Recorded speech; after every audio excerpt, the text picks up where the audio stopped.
Good morning, everyone. This is Juan Peñalosa. I'm the head of the Statistics Department at the Bank of Spain, and it's a pleasure for me to open this first session of the conference.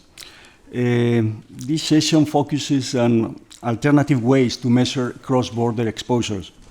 In particular, we are going to see the different perspective that nationality-based measures provide as compared to the standard residence-based statistics. So in this session, we are going to look through standard statistics, our current statistics, and our presenters will shed light on what we are missing when analyzing our statistics based on a residency principle, on the basis of microinformation available from public sources, but also private ones. And they will show the beauty of microdata, but also the limitations of our current statistical toolkit. I think we are going to highlight the importance of offshore centers and financial centers. Some of them are more exotic than others, as you will see. And for sure, we are going to see the implications for many aspects of our judgment about the economy, about policies, monetary policy, financial stability. We are lucky to have three outstanding speakers with us today: Carol Bertaut, Martin Schmitz, and André Sánchez Pacheco. They will have 15 minutes each for their presentation, and they will pick up some questions at the end of the session. Let's then start with Carol. Carol Bertaut works for the Board of Governors of the Federal Reserve System in the Division of International Finance. Probably you know her because she was also present 4 years ago in the first conference in Lisbon in 2020. The paper she's going to present is co-authored by Stephanie Curcuru, also from the Fed, and Beau Bressler from University of California, Davis. The title of the paper is Globalization and the Reach of Multinationals, Implications for Portfolio Exposures, Capital Flows, and Home Bias. Carol, the floor is yours. Thank you. Okay, thank you very much. It's really...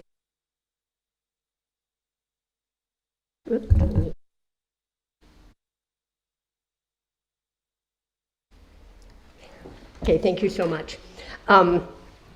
As was noted, this is joint work with my colleague Stephanie back at the board, and Beau Bressler, who's now a grad student at UC Davis. The standard Fed disclaimer applies. So this project grew out of our interest as analysts to try and understand more about these cross-border exposures and you know, who's holding what and how and why.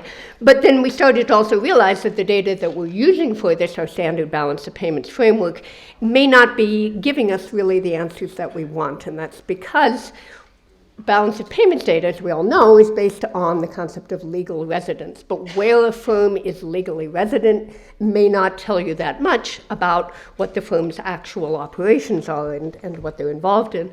So this is not really a new problem, but it's getting worse, and it's getting worse because of the increasing footprint of multinationals and globalization more generally. So we have multinationals that may incorporate in low-tax jurisdictions that have nothing to do with what the actual operations of the firm are. We have many firms, particularly from emerging markets, that may issue debt out of financing arms that are officially incorporated in offshore financial centers.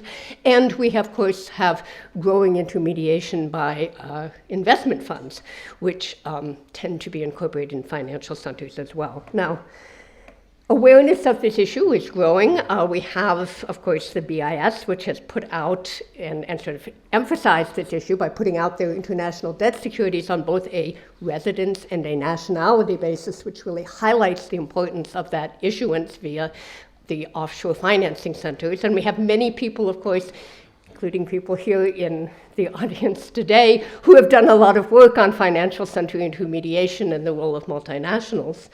And there's also a paper by a bunch of academics, which has gained a lot of attention because of their work trying to restate global portfolios using mutual fund data.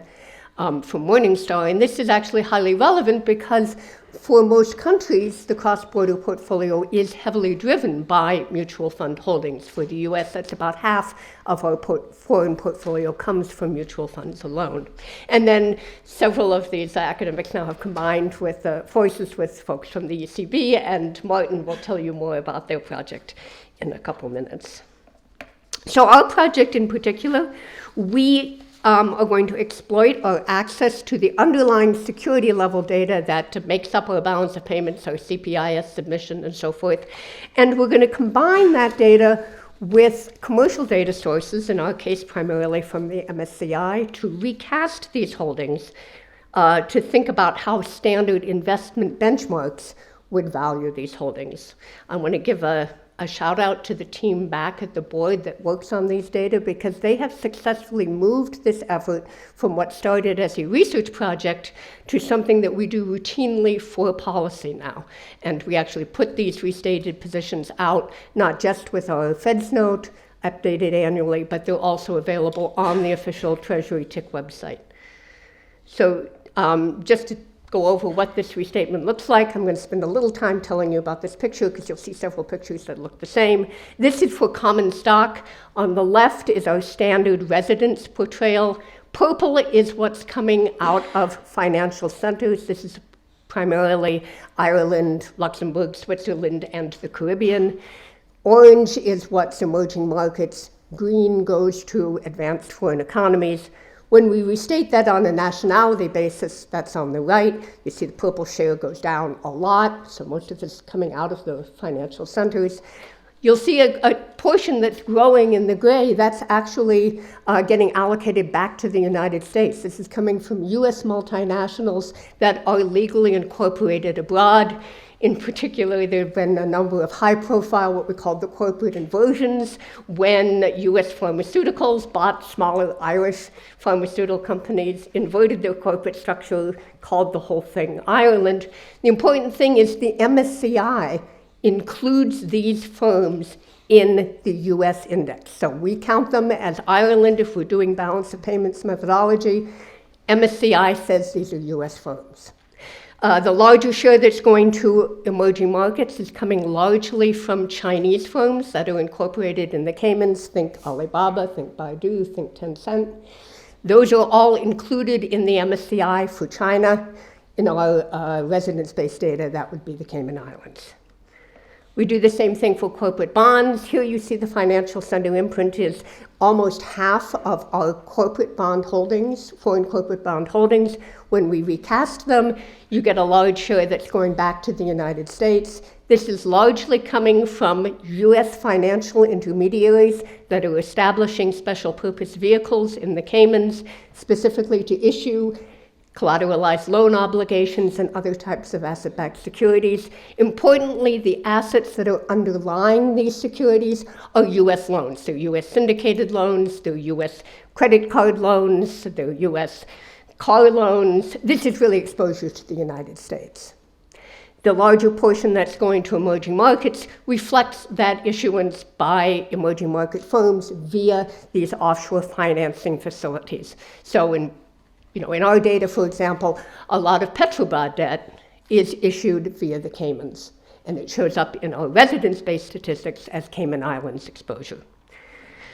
And then turning to fund shares, well, you see that on residence, it's almost all coming from financial centers. Here, we're not going to try and do that at the security level. It's just too difficult, and it's awfully pretty opaque if it's in terms of some managed funds. So we're going to rely on mirror data. We're going to rely on what, for example, the Bank of Luxembourg puts out on their holdings of managed funds and the country allocation of that. We're going to rely on the same thing from Ireland and from the Cayman Islands. And you see, again, a large part of that comes back to being exposure to the United States or an increased exposure to emerging markets. When we put this all together, the distortions in the US portfolio are large.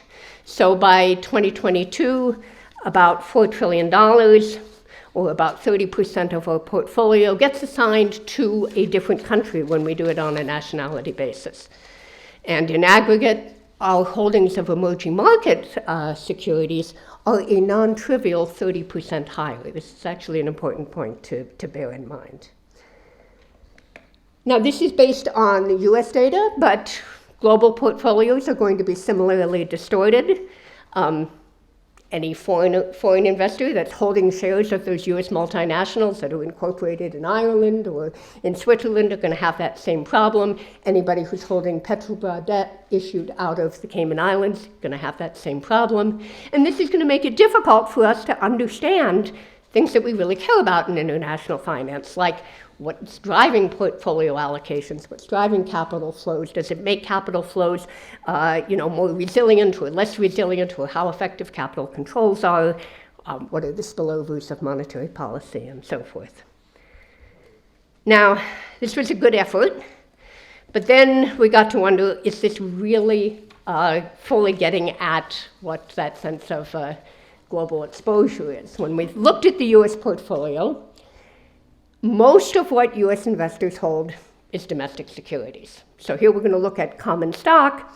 We've been talking about allocating those dark-colored portions at the top of those bars, but most of what we hold is domestic equity, including US multinationals.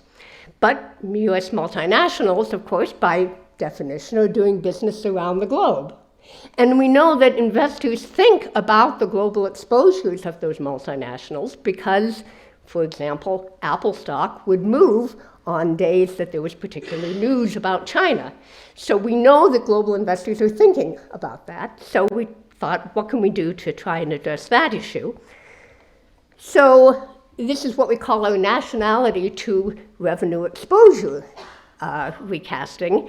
So trying to recognize that US investors have substantial exposure to the rest of the world through the global activities of multinational firms.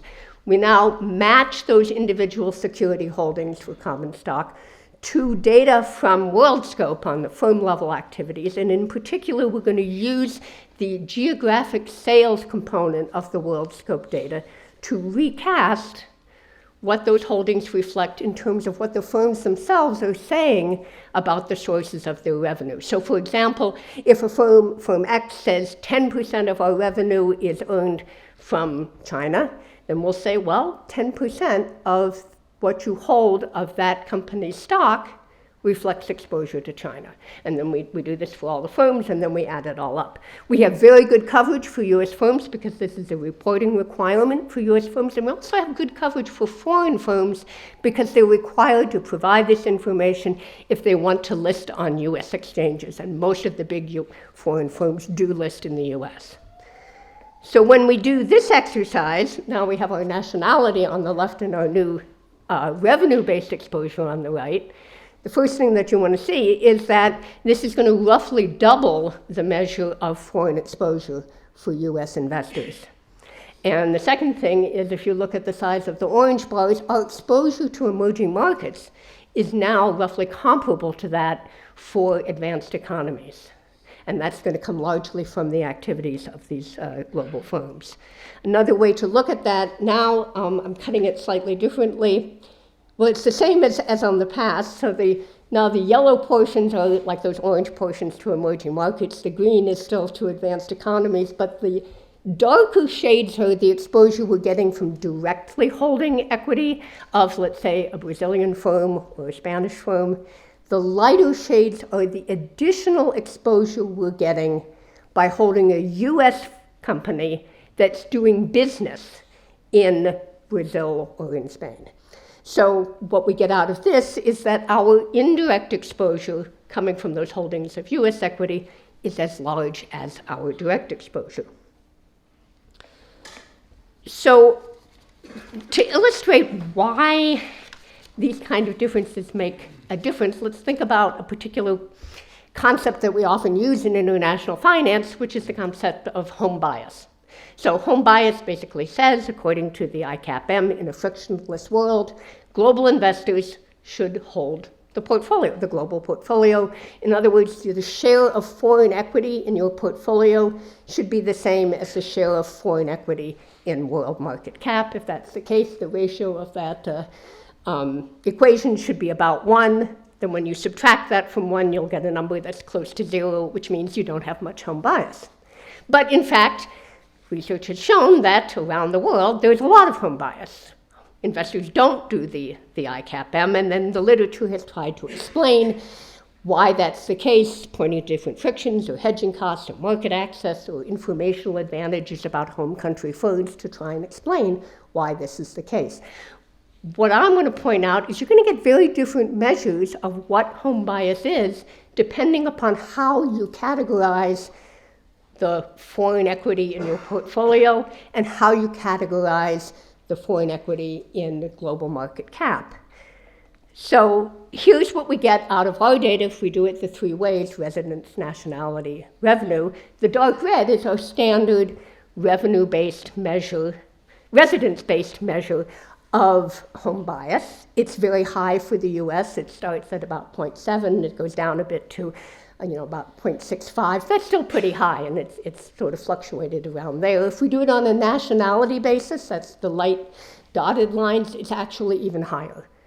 But if we do it on a revenue exposure basis, that's the lowest line, it falls a lot. It's still there, but it's less than 0.5, and it's much more stable. So I don't want to say that one of these measures is better than another measure, it's just that they're different. And you're going to get different conclusions about what drives home bias depending upon how you measure this. So we do, in the paper, we do a sort of econometric exercise. We run a standard gravity model. We put in many of the standard determinants, and we get different results for the size and the significance of coefficients on things like trade shares or trade linkages or common language or informational advantages. This is just a sort of a note of warning to be careful about how we use these data and the conclusions we're drawing, because how these data are put together, it's going to make a difference. So in ongoing work, we're actually exploiting that link that we've made now between the stock holdings and the firm level data to try and draw out what aspects of firm behavior may be driving these portfolio allocations. So for example, is it things like capital investment? Is it things like productivity or intangible investment? Are those what's really mattering? And that's a topic for another day. But just to draw, just to conclude, our cross-border data are increasingly distorted. Our results are based on US investors and US portfolios, but global portfolios are going to be similarly affected. This has important implications for how we think about anything in international finance that draws on these kind of data. So understanding better exposure measures or more complete or alternative or just a better understanding of these things could help us in a lot of ways for a lot of the issues that we care about. And I'll leave it at that. Thank you.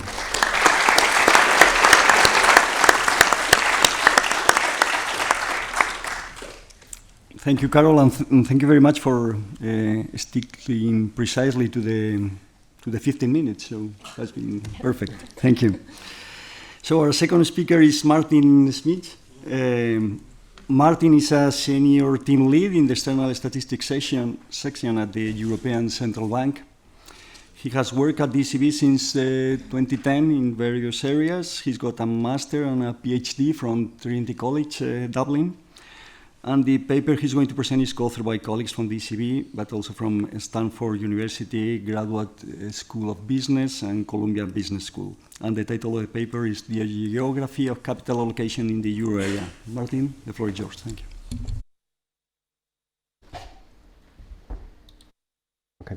Thank you very much, Juan, and also thank you very much to Carol for already introducing a lot of the concepts that I will mention in my presentation as well. To start this presentation, we have this very simple graph which shows the euro area gross external position, so the assets and liabilities relative to GDP. And how this measure has developed over time. So because we had financial globalization over the past decades, this measure has trended upwards for most advanced economies. And in fact, what we do here is to scale the euro area measure relative to an advanced country average. And what you see in the red line is that there was quite spectacular growth in the euro area external position. However, if we exclude just 3 euro area countries, so Luxembourg, Ireland, and the Netherlands, you see that the growth has been much less spectacular. And so this points to quite a complex story behind euro area financial intermediation and euro area external finance, which we explore in this paper. In this paper, we in particular look at the role of Ireland, Luxembourg, and the Netherlands, which we term as onshore-offshore financial centers, OOFCs, because of course these are onshore markets within the euro area, but also we see a lot of parallels to offshore financial centers, so to more classical offshore financial centers. In particular, there are 2 major roles in euro area financial intermediation for the OOFCs. So the first one is that they are important hubs for the investment fund industry. And this applies in particular to Ireland and Luxembourg. In fact, funds in these 2 countries manage around 40% of the cross-border equity and bond holdings of the euro area, and also at a very large size at 7.5 trillion in assets. There's one interesting aspect when you look at these investment funds that the ownership structure is to a large extent unknown. So for around 40%, we cannot identify the holders of the investment funds issued in these countries. The second major role for the OOFCs is the issuance of securities by foreign companies, so foreign companies that are setting up affiliates in these countries just to issue securities, mainly bonds. And when you consider the intra-euro area holdings of cross-border corporate bonds, securities issued in these countries account for a third, which is also quite sizable. So what we argue is that one has to look through these 2 roles of the OOFCs in order to better understand euro area external exposures and also to understand euro area financial integration. So we relate to a huge body of literature. So let me just mention this, and we have all these papers mentioned in the paper. But let me explain a bit our methodology. So we unwind all the holdings which are intermediated through the OOFCs, and we rely on a number of data sources. The first one is the ECB's Security Holding Statistics, SHS, which shows for each euro area country, so actually at the sector level, the security holdings at the individual security level, so also including the fund shares in Luxembourg and Ireland. To give an example, you can see that in the blue bars that Italian households, for example, are holding funds in Luxembourg and Ireland. The second information then which we add is based on commercial data sources, that for each investment fund we have the complete holdings of the securities of these investment funds, and this you can see in the red bar. So we combine these 2 data sources, and then we add an additional set of information which is based also on commercial data sources and links for all global securities the issuance to the ultimate parent company and the country of nationality of these companies. So, for example, you see here security number 1 is issued in the Netherlands, but the ultimate parent is based in Germany. For example, there are companies like BMW that are issuing bonds in the Netherlands, so we would reallocate those to Germany. So merging all these data sources allows us to look through the entire chain of financial intermediation. So thinking about the observed euro area portfolio, and this includes the intra-euro area holdings, you can essentially divide it into 3 parts. So one is the direct portfolio of euro area investors. So if an individual investor is holding directly a bond or equity. Then the second one is the indirect portfolio, which is via investment funds. So exposures you gain through investing via investment funds. And the third part of the euro area portfolio is are the indirect holdings of investors which are actually based outside the euro area. So to show this a bit more concretely for the investment fund sector, so here you can see the investment fund assets of Luxembourg, Ireland, and Germany. And the first thing to note is that the size of the Luxembourgish and Irish investment fund sector is very large and has also grown quite dynamically over the past years. So as a comparison, you can see the size of the investment fund sector in Germany.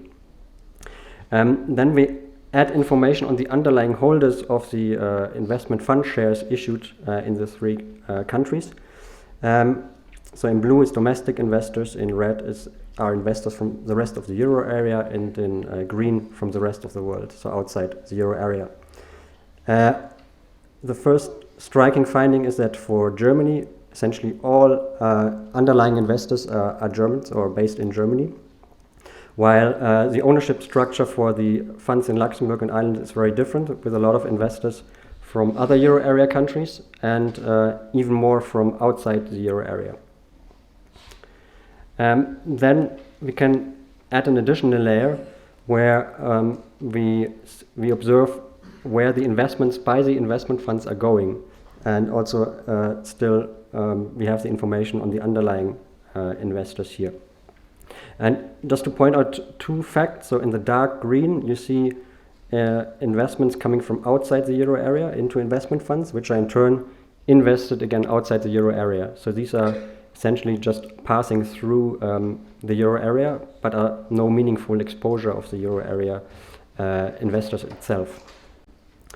Another interesting aspect is what you can see in the darker red areas, because these are investments which are flowing into investment funds in Luxembourg and Ireland from other euro area countries, and in turn are invested outside the euro area or in other euro area countries. So this brings some kind of portfolio diversification for other euro area investors.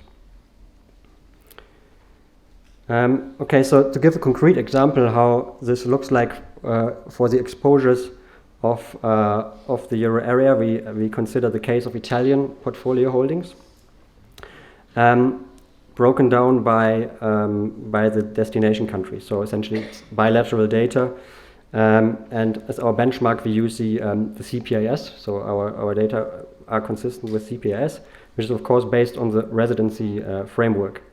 So you can see here that Italy has portfolio investment holdings in German securities of around 57 billion.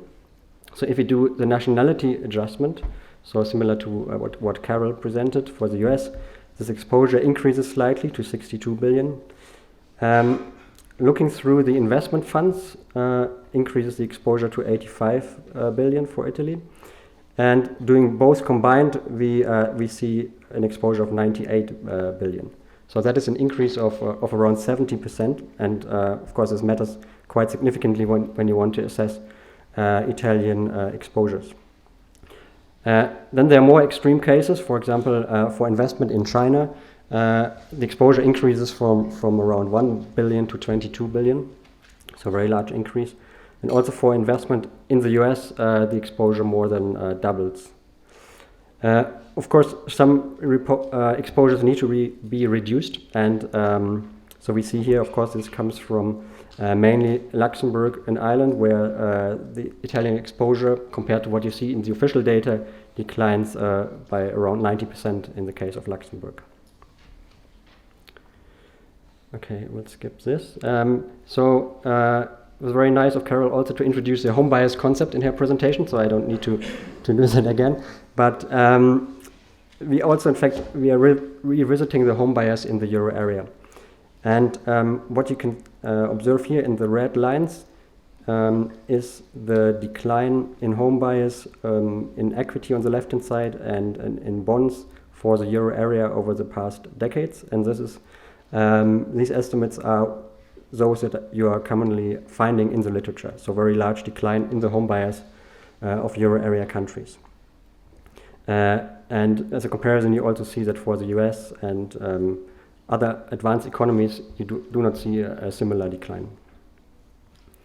However, the literature so far had to use a lot of assumptions. For example, on the indirect portfolio via investment funds. And so the standard method was just to assume that these fund shares are entirely claims on foreign equity. But there are two important biases. So first of all, the investments via investment funds actually are reinvested into domestic equity, partly. I mean, that's a small bias. But then also fund holdings include claims on non-equity securities, so bonds, cash, and so on. This actually has a big impact. And also, as we have seen, the portfolio holdings of Luxembourg and Ireland are to a large extent on behalf of investors outside the euro area, so this you should also exclude. So once we do these corrections, so in 2 steps, so the red dashed line is the final result, we see that the home bias reduction in the euro area is much less pronounced than what was estimated before in the literature. In fact, it looks quite similar to what we observed for the US. We don't have any revenue-based measures here, so I'm not sure how this would look like for the euro area, but here we see that the evolvement of the home bias is very similar to the one of the US. For bonds, we do similar corrections, but they are in fact much smaller. And here we still observe, so even after the corrections, the home bias in the euro area has been reduced very significantly. So this is also a finding in line with economic theory that with a common currency, that there is a big impact on the holdings of fixed income securities. Okay, so as a final point, because if you present on Luxembourg and Irish investment funds, you also have to address this elephant in the room that we don't know for a large portion of the holdings who are the underlying investors. So we also make some attempt to shed more light on that. This also links to these papers by Zuckman, for example, on the hidden assets held in Switzerland or other financial centers. So we have some data from Luxembourg and Ireland, which essentially shows the immediate counterparts of investment funds, so not the actual owners, but the first counterparts. So in the case of Luxembourg, there's more the country where the investment funds are commercialized or offered. So we, with our microdata, we try to have a revealed preference approach to shed a bit more light who these underlying investors could be. So what we see in this immediate counterpart data is that the UK is by far the largest counterpart to investment funds, both in Luxembourg and even more so in Ireland. And if you compare that to what is observed in the CPAS, so in the reported holdings of the UK, this is much smaller. So it's a huge gap. And Gian Maria will later present much more detailed on that. But just to mention that the key question is, so who is the UK investing on behalf of? And without going in much detail here, but we also have information for the investment funds, so where in which countries they are in turn investing. And what we observe is for these funds which are kind of going through the UK, or where the immediate counterpart is the UK, these are overweight into UK assets and in assets outside the euro area. So what is important for us, in particular for the ECB in terms of covering the euro area external position, is that it's very likely that these holdings intermediated via the UK are not held there on behalf of euro area residents, but more likely partly on behalf of UK residents and global investors from outside Europe. Okay, this I can skip as well. So we have much more in the paper, also in terms of econometric analysis and also on the effects this has for companies. For example, if companies are issuing securities in Luxembourg and Ireland or the Netherlands, what impact this has in terms of the ability to raise capital. So it's much more in the paper. But let me just conclude that so we provide a new view on the capital allocation in the euro area. Particularly, we kind of look through these onshore, offshore financial centers using new data and also new methods. And yeah, we argue that these estimates are important to have a good understanding of the exposures of euro area external investment. Also, we provide some evidence for the role of currencies, so in terms of home bias in equity compared to bond, and have some new evidence on the ownership of Luxembourgish and Irish investment funds. Okay, thank you very much for your attention.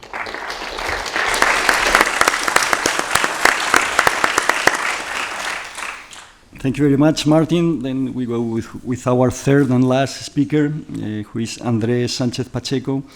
André is a researcher from Trinity College, Dublin, and the Sao Paulo School of Economics.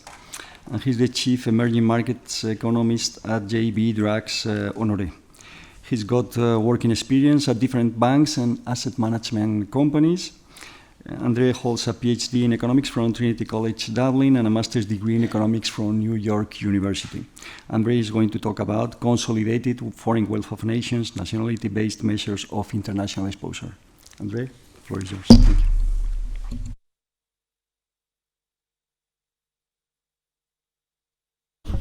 you. Okay. Thank you. Thanks so much, Juan, for the introduction and for inviting me to present at this conference.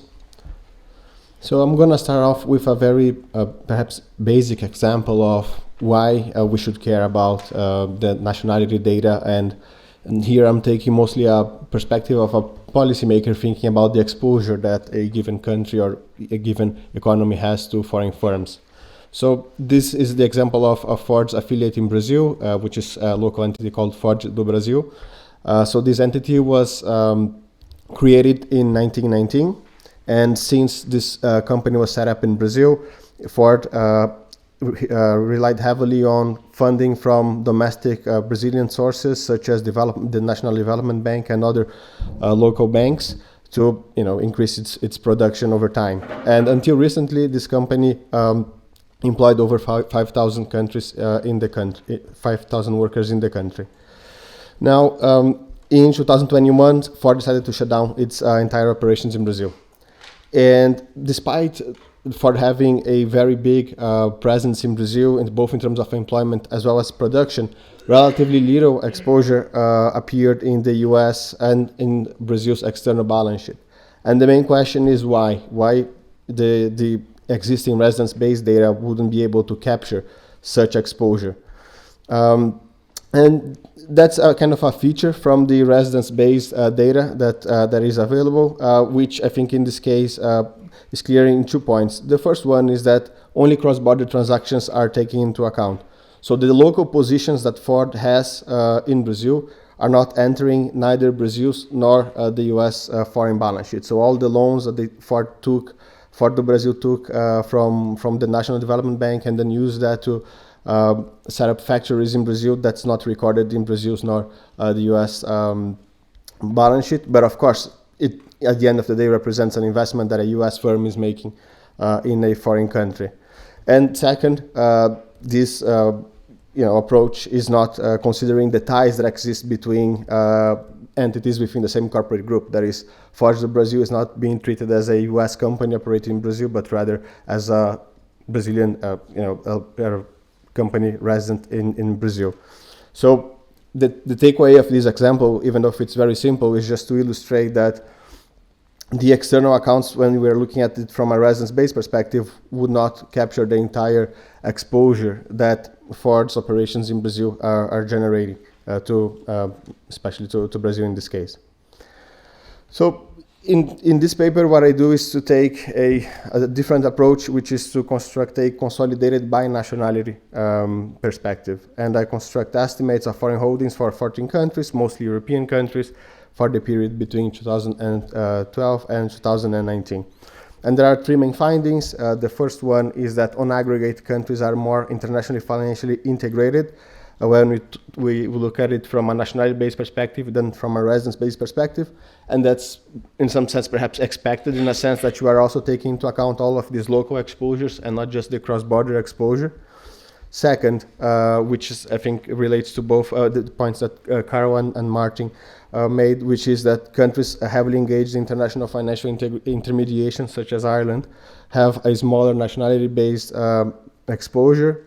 And third, this data can be used to analyze monetary and fiscal policy spillovers. I'll just briefly mention this. I won't go into detail. So what is the consolidated by nationality approach? So the idea is that foreign assets and liabilities are booked according to the nationality of the ultimate counterparts. So if we just think about that example that I gave at the start, consolidated means that all the local and cross-border positions held by Ford Brazil are attributed to its parent company Ford. And then by nationality, we sort the exposures according to the nationality of the ultimate counterparts, in this case, US vis-a-vis Brazil. So that's the idea. One way to think about the exposure that a country has is, of course, by looking at the Index of International Financial Integration from Milaciv Hedge and Philip Lane.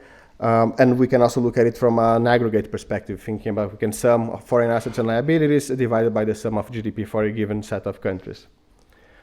And here's the first aggregate takeaway from the paper, which is basically the IFI, when we look at it from a nationality-based perspective, and we compare that to the residence-based perspective. So we can see that for all the years in the sample, the consolidated by nationality-based one is larger than the residence-based one. And again, this is expected given that in the nationality-based one, we are considering local positions, whereas as in the residence-based one, we are just considering cross-border. Now, while in this chart, it may seem like that there is just kind of a level shift and nothing's happening, when we look at the difference, this is not time invariant. So we see that the difference between the two have increased from 2013 to 2017 and then stayed roughly unchanged in 18 and then 19. So it's important to understand not only the size of the difference, but what's driving this difference between the consolidated by nationality and the residence-based IFI to be varying over time. Here's an interesting figure which shows the consolidated by nationality and the residence-based IFI per country. And then you have the 45-degree line. So if you are in the 45-degree line, your residence-based IFI and your nationality-based IFI is about the same. We can see that most of the countries are to the left or above the 45-degree line, which means that their nationality-based exposure is greater than the residence-based one. Again, that's an expected result because you're taking into consideration the local positions.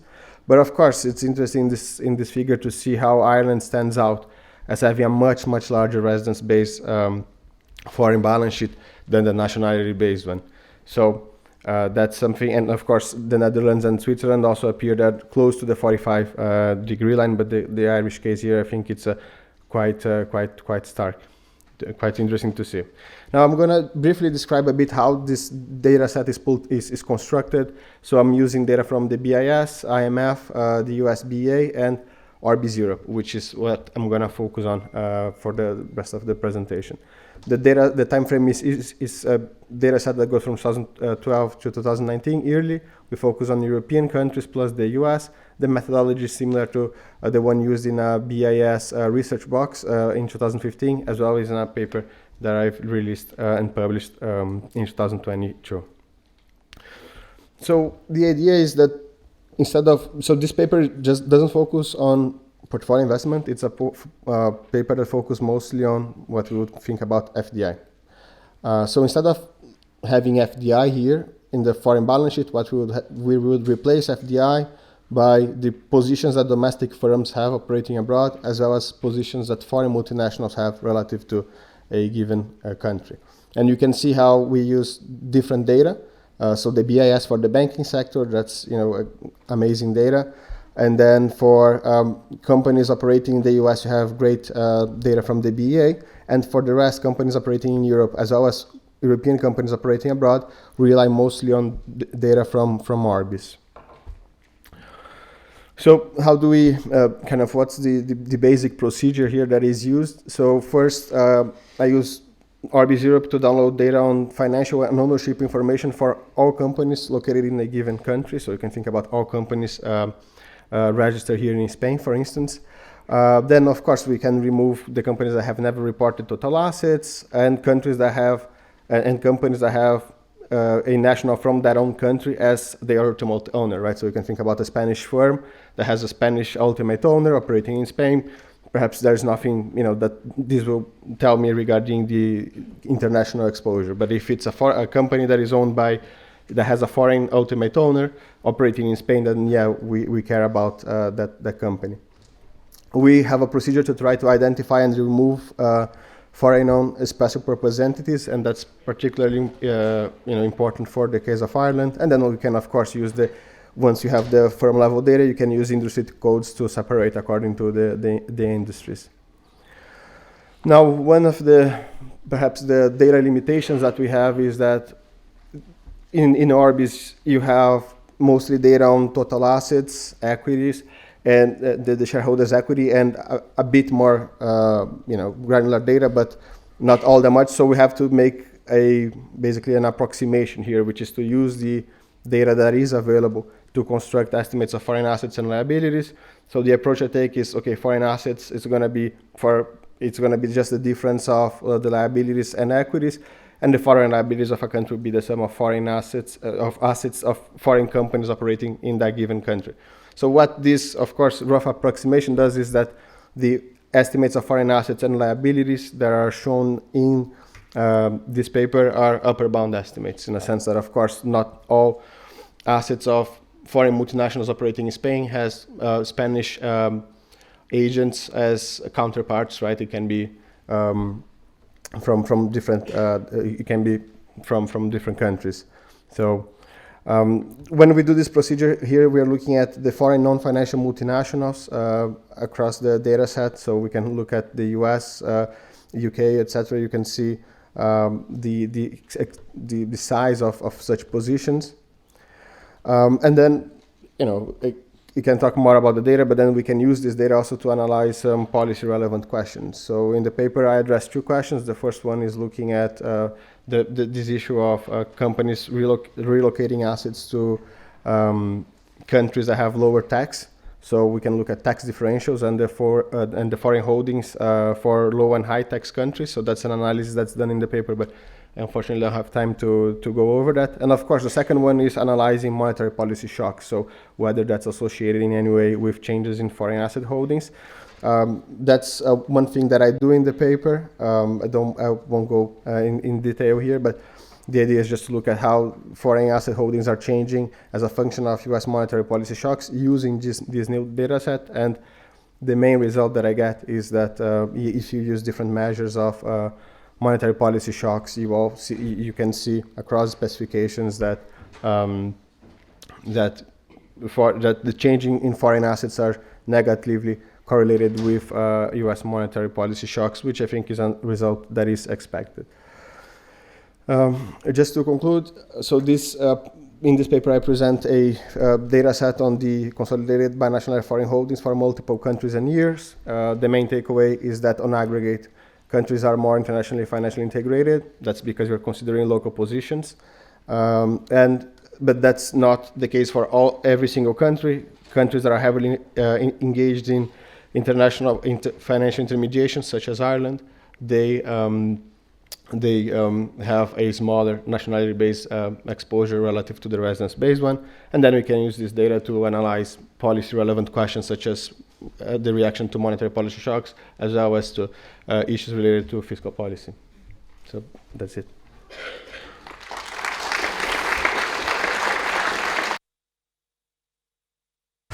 Thank you very much, André. So we have a few minutes for some questions from the audience. Yeah.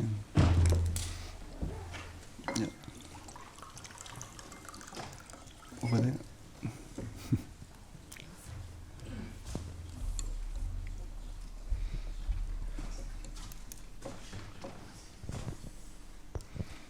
Carlos. Well, first of all, thank you very much, Carlos Sánchez Muñoz from the IMF, for these very interesting presentations. I would like to, perhaps this is an oversimplification, so forgive me for this, but I would like to understand what is the main takeaway of this different way of looking at economic reality. So, well, for the three presenters, but especially for Carol, in addition to this residence-based, nationality-based, you also spoke about an interesting one, revenue exposure, which sounded very interesting to me. Now, my reading of it is, I have three possible readings, and I would like to now know which one is closer to your own views. So the first one is, are we missing the shot? And in the current update of the standards, should we start thinking that perhaps we would need to change our core principles and start using different ones? I hope that's not your conclusion, but let's see. The second possibility is perhaps each of these three different ways of looking at economic reality has to be applied for different type of policy use. So perhaps residence-based, nationality-based, exposure-based, perhaps monetary policy, financial stability, risk assessment. So each one of them used for a different policy purpose. And the third possibility is that for whatever policy purpose you want to use the data, perhaps you should use all these different approaches as complementary to each other. I would like to know which of these three views would be closer to your own ones. Thank you. Okay. We'll pick up Fabian over here. And then we'll go with the answers. Yeah?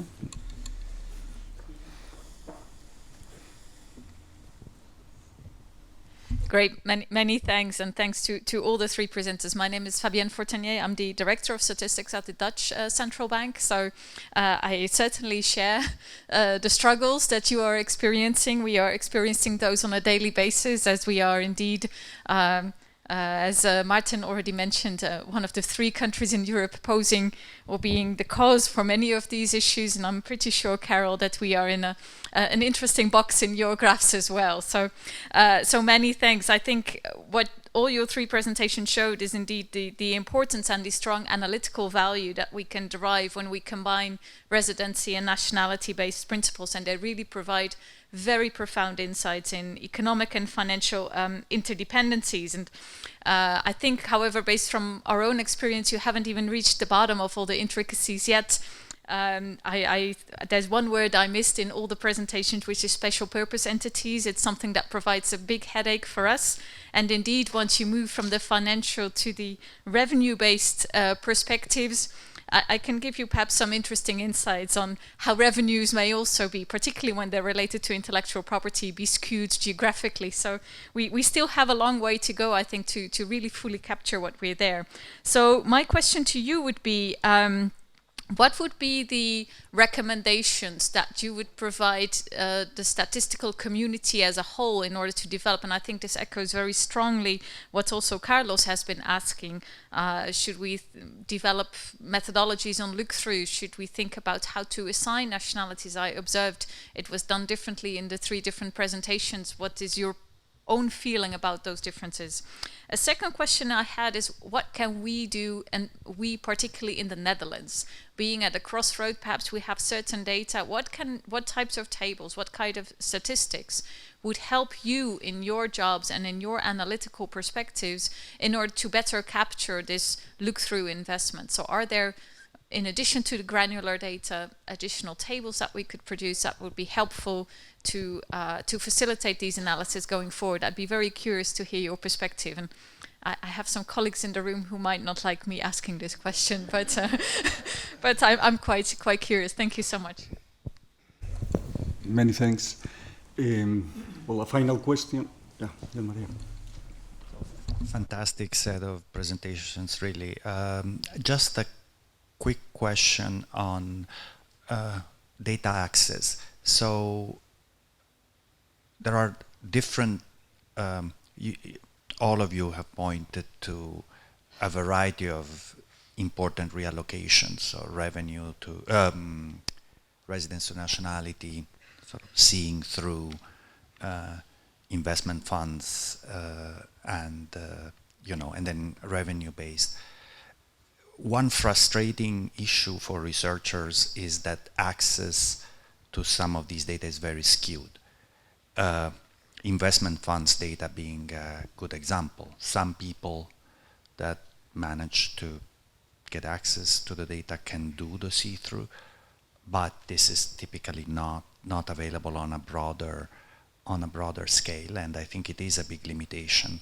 So I wonder whether you have any suggestions on where you think the limitations are more binding, whether we shouldn't think of ways to make more data available, maybe not as granular as individual fund level data, but at some level of aggregation that is way more granular than what is currently available, and maybe not as granular as individual fund level, because I think these are absolutely first order issues in international macro, and I think this limitation is really binding in many ways. Thank you. Okay, if you agree, we'll start with the answers, because if you don't mind, because we are already 10:15, and then I will go in order, Carol, Martin, and André. Carol. Okay, so let's start with what would my recommendations be. No, I don't. I'm a big fan of an international effort to put out alternative cuts of the data to help us understand. I think we need to see all these different measures, and we need to see all these different measures sort of done in a uniform way. It's sort of, combine efforts and see what we can. So I would really like to see the IMF get behind an effort to encourage presentation of the data on both sort of the standard way we do it in balanced payments, but also on a nationality basis. Get them to behind really supporting, putting out this, because I think we are learning a lot when we cut the data different ways. Getting to the issue on the Netherlands, that raises actually a really interesting question, and it also relates to Jean-Maria's point about data access. In the United States, you actually have a real problem, because if you have access to the portfolio data, you necessarily do not have access to the direct investment data. You can't have access to both. They're completely separated, and if you can become a sworn employee to look at the direct investment data, but that would necessarily preclude you from having access to the portfolio data. So this is actually a complicated problem, and this is having access to the portfolio data is sort of like why I emphasize that and not these other issues. But clearly, huge. That's sort of like another black box or another issue to raise. Access to the data, that's a challenge, and some of it is,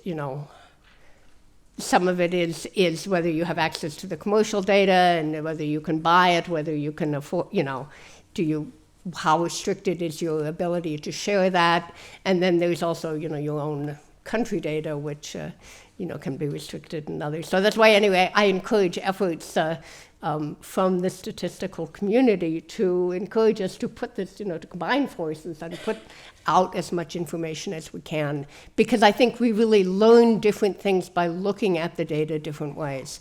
And I think as for our role for policymakers, which is, of course, the other hat that we all wear if we work for central banks, that's really, really key, and we want to make sure that we're providing with the policymakers the best information that they have. And so understanding these complexities really is going to help.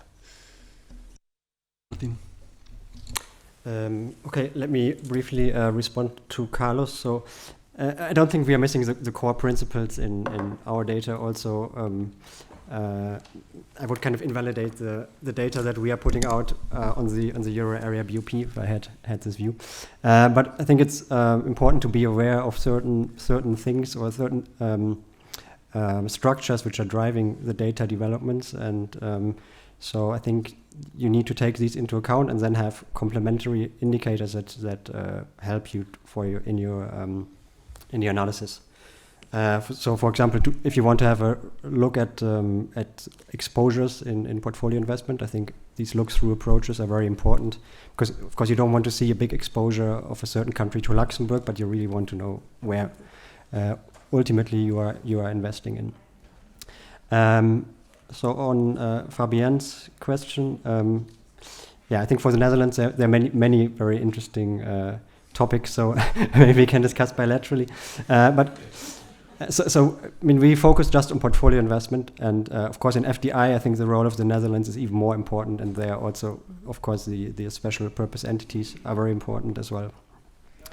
And Gian-Maria, I think having broader access to the data is very useful. I think you could also talk to your neighbors next to you about how this is done in the ECB. But I think that there are certain initiatives now also to provide more access to researchers, kind of on a more anonymized basis, maybe to work with data.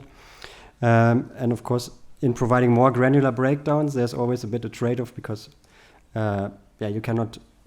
There's a certain limit how much data you can publish. So maybe there should also be good ways how researchers can kind of create indicators, kind of a la carte for their purposes. So but of course confidentiality is a very big issue for all these questions. Thank you, André. So regarding to Carlos' question regarding the takeaway, I think that the main takeaway, I think in my case, would be that the local positions also matter. So it's not just about restating the cross-border data, but also thinking about the exposures that multinational enterprises operating locally that they generate, and these are not recorded in cross-border. So these are not cross-border transactions, but they are international exposures. So taking that into account, these local positions, I think it's something important and difficult to do. Which I think also relates to the second point, which is that it's kind of, we have to think about not only the kind of reallocating the portfolio investment part of the international exposure, but also thinking about the FDI, because these multinational enterprises have these affiliates operating abroad, having a lot of international exposure, but that's local. And how do you take that into account? I think it's a challenge.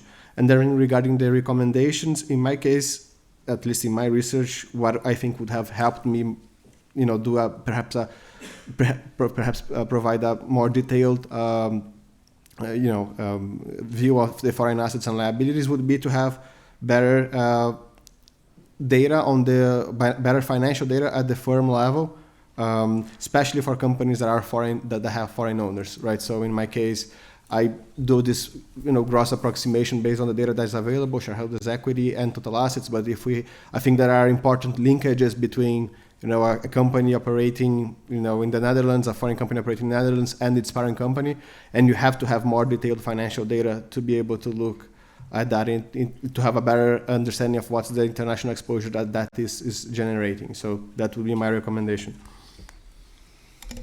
Okay, thank you very much. So we'll close this first session. Many thanks to the three presenters, also for the discipline in complying with the 15 minutes restriction. I think that has been quite enlightening, and probably in these 2 days we are going to also to discuss about this issue across different approaches.